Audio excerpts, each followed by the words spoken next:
the flaw is the proclivity to default to power. And he does that quite regularly.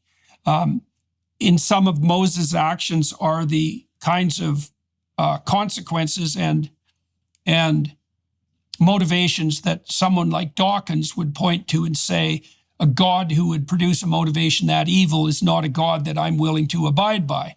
Now, he says at the same time that he is a cultural Christian. So the situation is complex and people are starting to wake up to that fact. But Moses, his pattern of failure, his Achilles heel, is to use power when he's called upon to use invitation.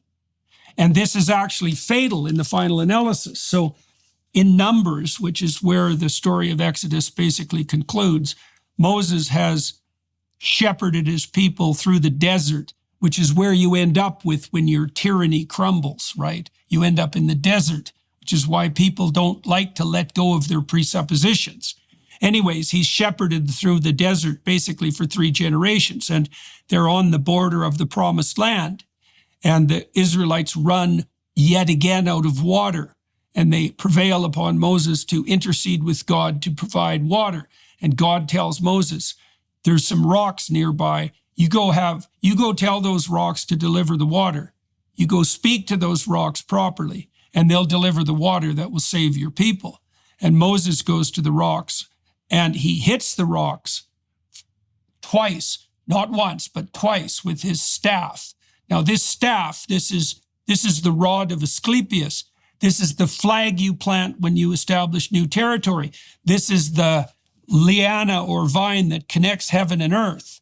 It's the staff that defeats the staff of the court magicians. It's the staff that turns into the serpent that eats all the other serpents. This is a major league staff, right? It's the authority of Moses. And he uses authority when he's called upon to use the logos. That's his sin. And the consequence of that is dire.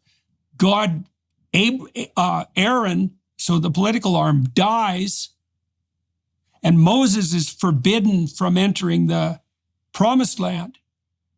And so what's the rule there? The rule is, to the patriarch, let's say, the rule is, do not use force when you could use invitation.